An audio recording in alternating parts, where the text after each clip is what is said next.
नमस्कार मंडळी, आज आपण बनवणार आहोत एकदम स्पेशल महाराष्ट्रातल्या प्रत्येक घरातली आवडती डिश म्हणजे पुरी आणि मसालेदार बटाट्याची भाजी। ही रेसिपी अगदी सोपी, झटपट आणि प्रत्येकाला आवडणारी आहे बरं का। रविवारच्या स्पेशल जेवणासाठी ही डिश नेहमी परफेक्ट असते। शिवाय पुरीच्या कुरकुरीत चवीसोबत बटाट्याची मसालेदार भाजी म्हणजे अगदी अप्रतिम कॉम्बिनेशन। तर बघा, भाजी बनवण्यासाठी सर्वात आधी आपण बटाटे उकडायला लावून घ्यायचे आहे। तोपर्यंत आपण मसाला तयार करून घेऊया। हा मसाला मी अगदी फणसाच्या भाजीसाठी जसा मसाला भाजला होता तसाच मसाला भाजून घेते आहे बरं का मंडळी।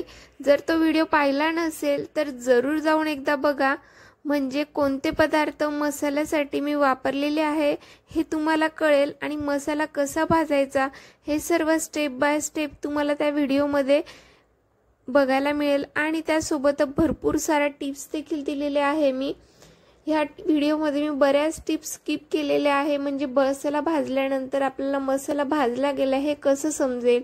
त्यानंतर योग्य तर भाजलेला मसाला आता मिक्सरला फिरवून घेऊया। तर मिक्सरला फिरवताना देखील मसाला आपल्याला अगदी बारीक वाटून घ्यायचा आहे, म्हणजे हाताला एकदम चिकन लागला पाहिजे। जर वाटला जात नसेल तर त्यात थोडं फिरवल्यानंतर पाणी घाला, म्हणजे अगदी चिकन वाटला जाईल। त्यासोबतच मी कांदा लसूणचा देखील इथे मसाला बनवून घेतलेला आहे। हा घातल्यानंतर सर्व भाज्यांची चव अप्रतिम लागते। तर बघा, त्यासोबतच दुसरा मसाला देखील वाटला गेलाय, मी हाताने एकदा बनवून दाखवते तुम्हाला। तर हाताला एकदम चिकन लागला पाहिजे।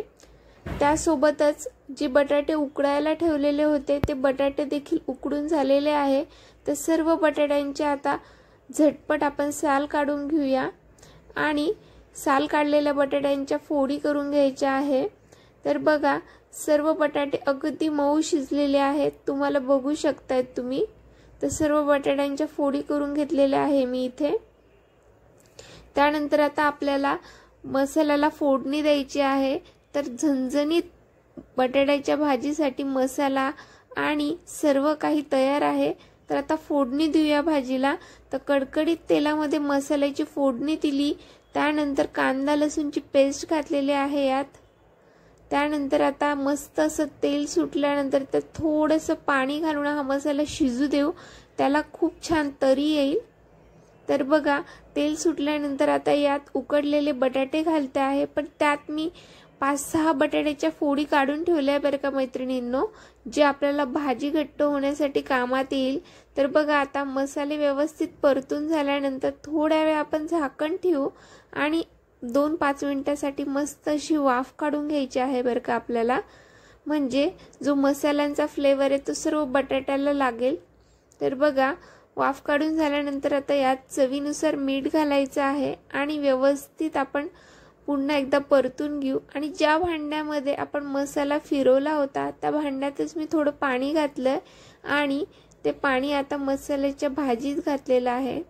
तर बघा, भाजीची कन्सिस्टन्सी छान होण्यासाठी मी इथे बटाटे चुरून घेतलेले आहे हाताने आणि ते घालायचे आहे। तर याच्याने आपल्या भाजीची कन्सिस्टन्सी छान येईल, भाजी घट्ट लागेल आणि अति सुंदर आपली झणझणीत मसालेदार बटाट्याची भाजी आता रेडी आहे। जशी अगदी बाहेर मिळते तशीच भाजी तुम्हाला डोळ्याला बघायला मिळेल आणि टेस्टला म्हणाल तर भन्नाट झणझणीत बटाट्याची भाजी आणि गरमागरम पुरी, जबरदस्त कॉम्बिनेशनचा आनंद घ्या। एकदा रेसिपी नक्की ट्राय करून बघा। व्हिडिओ आवडल्यास व्हिडिओला लाईक करा। पुन्हा भेटूया लवकरच। धन्यवाद।